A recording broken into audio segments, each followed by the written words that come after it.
The Enlightenment is often referred to in Pali, in the Buddha's language, as Tanhakkhaya, meaning cessation or extinct of all attachment. Here, attachment means the mental attachment. In Buddha's language, tanha is the original nature or the basis of all mental attachments. This word tanha in Pali comes from the Sanskrit word called trishna, literally meaning thirst. But in the Buddha's language, that word is used to denote not the physical thirst, but the mental thirst for pleasure. This word tanha was first used by the Buddha in his maiden sermon, the first sermon called Dhammacakkappavattana Sutta, when he referred to the Four Noble Truths, or the four aspects of the Noble Truth that he realized at the Enlightenment. The basic truth is called dukkha satya.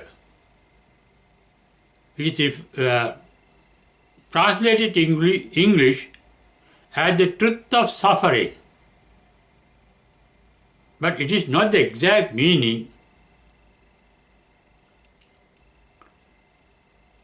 But even suffering is an aspect of that, one aspect of that meaning. The mental suffering. But the word dukkha has a wider meaning, inclusive of mental suffering called sorrow.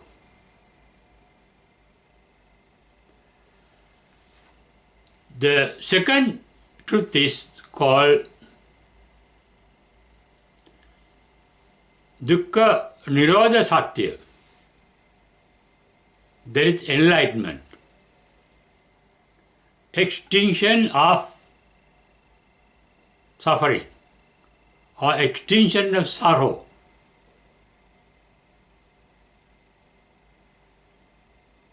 The other truth is called dukkha samudaya satya, the cause of mental sorrow, suffering. It is this dukkha nirodha, dukkha samudaya, that is referred to as tanha, the mental thirst.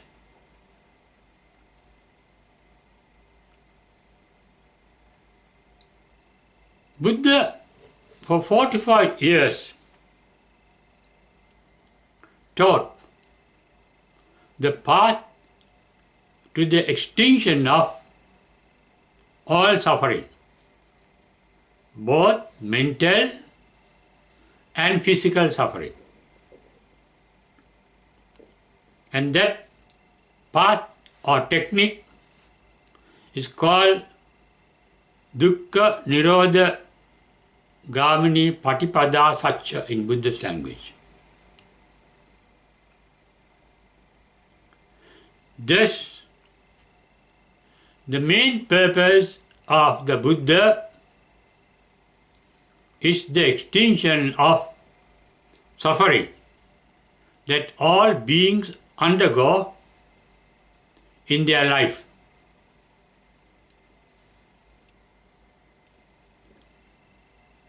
Therefore, he told the world the basic technique to end that suffering. In his first discourse, he said, in short, Pancha Upadana Kandapi Dukkha. Pancha Upadanam here means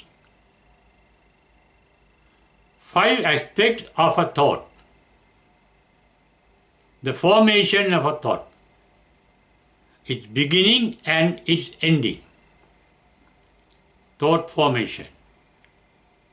And Buddha pointed out it is thought formation that lead to all our suffering. Therefore, enlightenment means the ending of thought formations. Thoughts are mental images. They are illusions. The real bliss of nirvana is beyond those illusions, those mental formations. Our mind is full of mental formations called thoughts and feelings.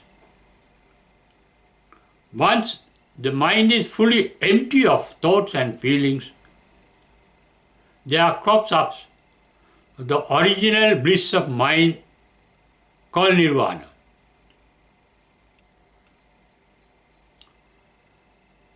To get rid of thoughts and feelings, we have to get rid of the cause of the formation of thoughts and feelings. For example, we think of things that we like or that we dislike,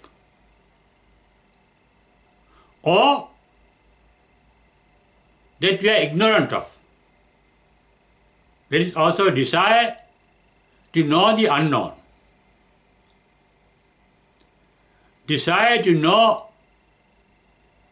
how to get what we like, the desire to know how to get rid of what we dislike.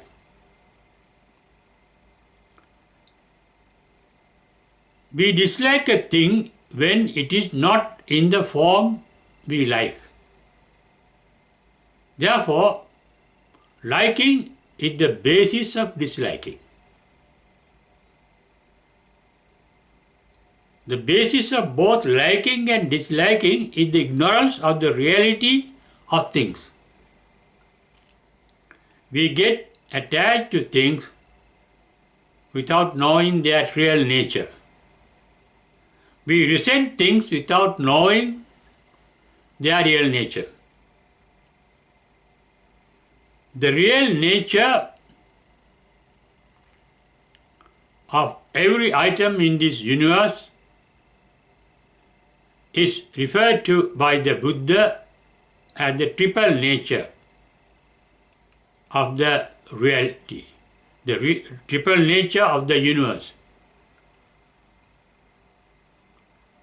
In Pali it is anicca, dukkhata, anattata. Every item is dynamic, that is anicca. That anicca is translated into English as impermanence. They are not permanent. Nothing can retain a permanent form. That means every moment the existing form of everything is changing. It is that change that is referred to as dukkhata, meaning degeneration or pollution or change or transformation. In scientific language, Anicca means activity, universal dynamism. The universal energy is referred to as universal dynamism because energy is not a thing but a creative activity, both creative and destructive. And also, it is the universal energy that sustains things, that creates things, that sustain things and destroy things. In Hinduism, this triple nature of the nature is referred to as the Trinidad of Hinduism, the three gods, Brahma, Vishnu, Ishvara. Brahma is the symbol of creation. Vishnu is the symbol of sustaining what is created. Ishvara is the symbol of the destruction of what is created. This triple nature the Buddha referred to as Jati, Jara, Marana. Nothing is sustained permanently. Even sustenance is a change. It's a transformation. It is transformation, the real meaning of the word dukkha. Transformation of things caused by the anicca, the universal dynamism. Therefore, Buddha said, because of anicca, the universal dynamism, things are getting transformed every moment. That is dukkha. Therefore, nothing can retain a permanent identity. That is anattata. Once one realizes through wisdom this triple nature of things, he does not get attached to things because nothing can retain a permanent identity, because everything is ever getting changed. Similarly, the enlightened one does not resent anything unpleasant. Normal beings dislike things unpleasant, like things that are pleasant. Enlightened mind is devoid of both likes and dislikes. Devoid of likes means vitaragi in Pali. Devoid of dislikes means vitadosi.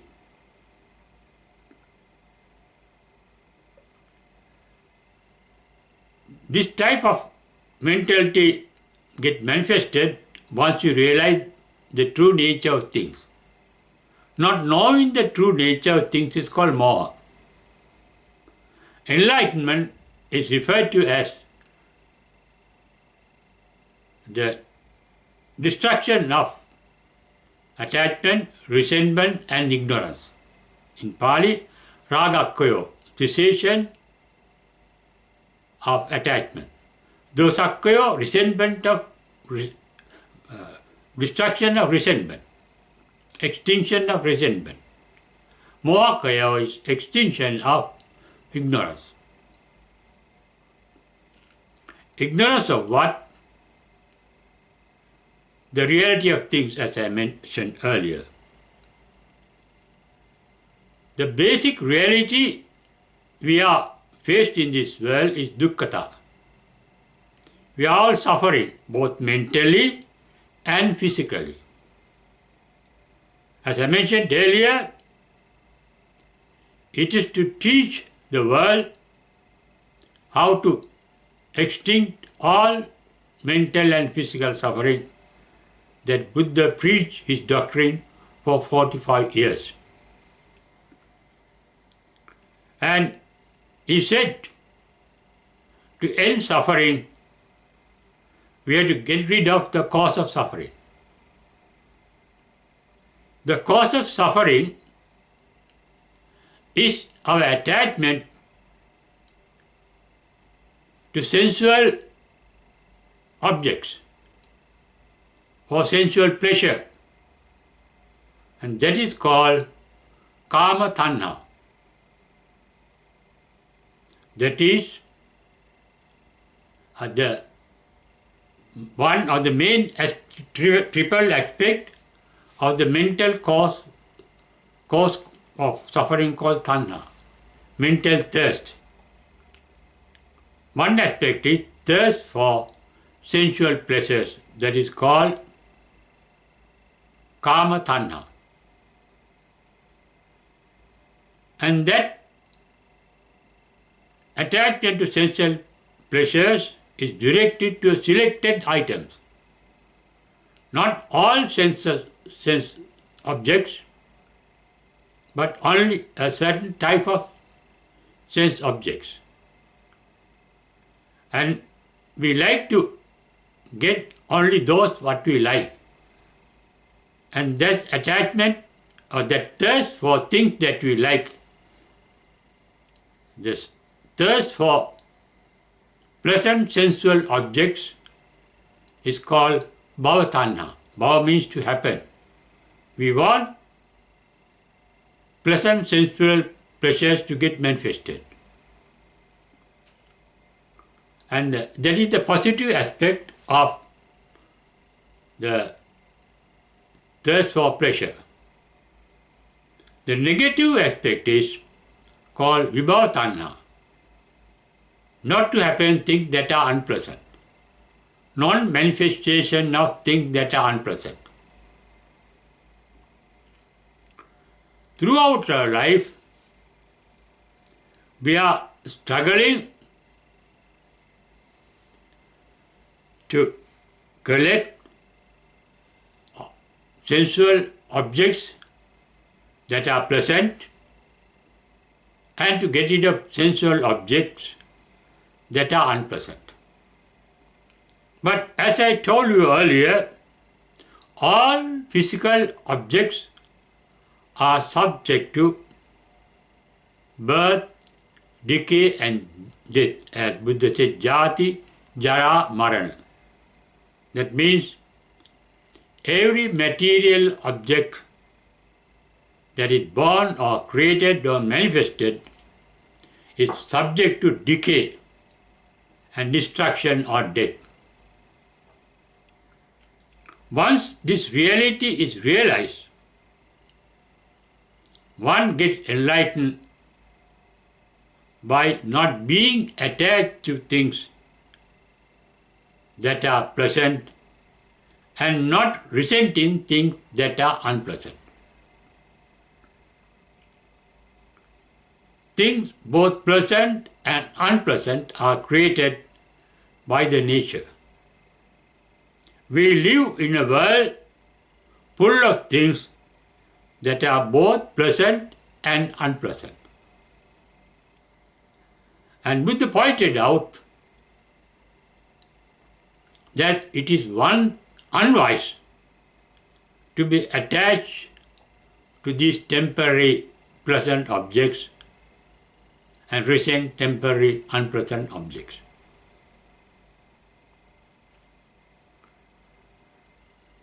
It doesn't mean that we should not enjoy pleasant objects and that we should get rid of unpleasant objects. What is required by an enlightened one is not getting pleasant objects that are useful for oneself, that are needed or essential for oneself's existence, but getting attached to them. That is mental thirst. The main problem or adverse effect of this mental thirst is once we get attached to a mental object, Originally, we get attached to that object formed in our mind. We are thinking of present objects. With attachment means we are creating mental images and we get attached to those mental images. It is futile to get attached to them. Those mental formations may get manifested materially or may not get manifested materially. But no harm in thinking certain objects are good for us and certain objects are bad for us. There is not attachment or resentment. There is evaluation. There is using wisdom to discriminate what is conducive for our well-being and what are not conducive to our well-being. That is awareness. Awareness is not attachment, nor resentment. Awareness is sati in Pali. Sati means awareness. Liking or disliking or attachment or unattachment is a thought form. Attachment is a form of thinking. Resentment is a form of thinking. The path to enlightenment is to be aware of things without thinking of them. And that is called satipatthana. Our mind has two aspects as its capacity. One aspect is awareness. It is a natural happening in the mind, natural phenomenon, natural manifestation, unintentional manifestation. The eye becomes aware of physical objects, the ear gets aware of sound, the nose gets aware of smell, the tongue becomes aware of taste, the body becomes aware of the touch of physical objects. That awareness happens automatically, unintentionally. Thinking is intentional. Intentional thinking is caused by the mental thirst.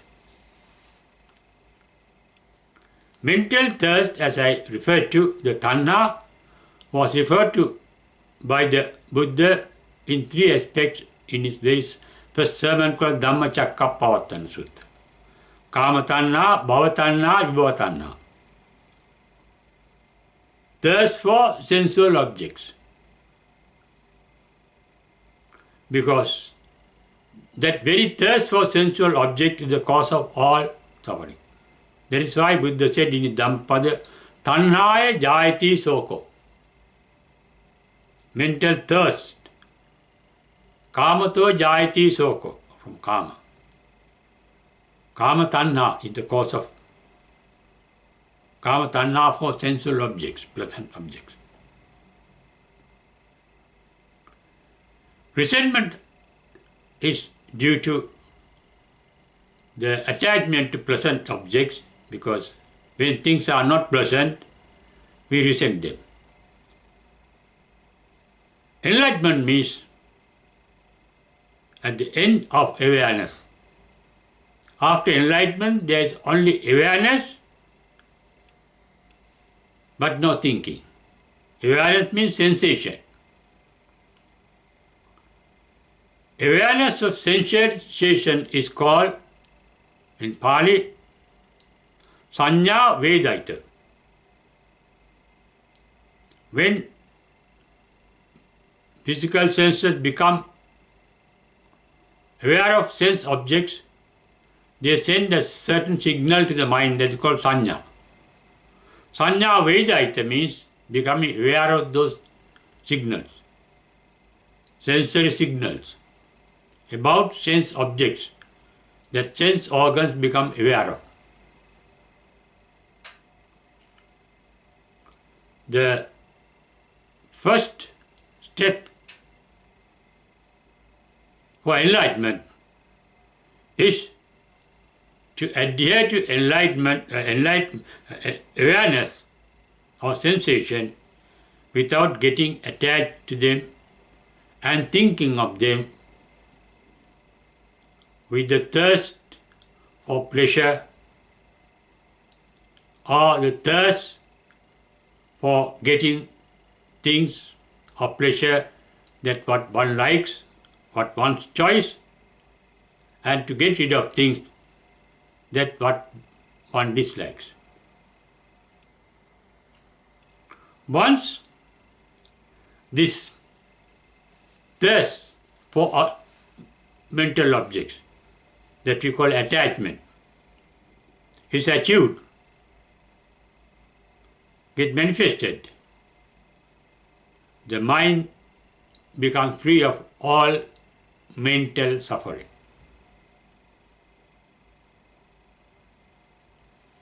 Thereafter, enlightened one. For example, Buddha compared himself to a lotus in Drona Sutta, that is discourse. He was telling a Pali stanza to a Brahmin called Drona. He says, I am called a Buddha because I live like a lotus. Lotus is born and bred in the muddy water. The lotus gets sustenance from the water. But the lotus is blossomed, detached from the water and never getting attached to the water, detached from water. In fact, the word Buddha is a blossom one. Being blossom means being blossom like a lotus, detached from the water. That means detached from the society. He said, I was born in this society, I was brought up by this society, I am being fed by this society, but I live detached from this society. That detachment is the way of enlightenment. And also the technique of enlightenment. That is, becoming aware of sense objects without getting attached to them, without resenting them, without ignoring them. That is mental state called vitaragi, vitadosi, vitamohi. And thereafter there is sensation and the awareness of sensation, but no thinking. Thinking ceases at the enlightenment. That is why in his first paean of joy after enlightened Buddha uttered, Visankara gatan citta. The mind is free from thought formation. Thoughts are formed about things that you like, dislike or ignorant of. Once liking called raga, disliking called dosa, and ignorance called moha becomes extinct, and enlightenment, there is no need for thinking, no need for thought formation. Therefore, the mind is said to be sankara gatan citta. Therefore, the mind is called sunyata, voidness. Enlightened mind is an empty mind, empty of thoughts and feelings. Our mind, unenlightened mind, is full of thoughts and feelings. Enlightened mind is devoid of all thoughts and feelings. That is enlightenment. and that is nirvana, as described by the Buddha. That is a mind that is detached from all attachment. Thereafter, one is no more born after enlightenment in this world, because we want to live in this world to enjoy things through our sense organs, to enjoy sensory pleasures. Once we have no attachment to sensory pleasures, sense objects, there is no need for birth. Therefore, enlightenment means the ending of the existence in this universe. Therefore, enlightenment is the exit from the universe, exit from the existence. No more existence after enlightenment. That is the final target of Buddhism. But all other religions are catering for eternal existence in heaven, enjoying sensory pleasures. Buddhism is detachment from all sensory pleasures and finally not being born again in this material universe that is always subject to birth, decay and death, that is dynamic, that is in a state of transformation, that is in a state where nothing can retain a permanent identity. No thing, no one can retain a permanent identity, according to Buddhism, even in an eternal heaven with an eternal God in an eternal existence. That is not possible in this physical universe. Therefore, enlightenment means the exit from this material universe.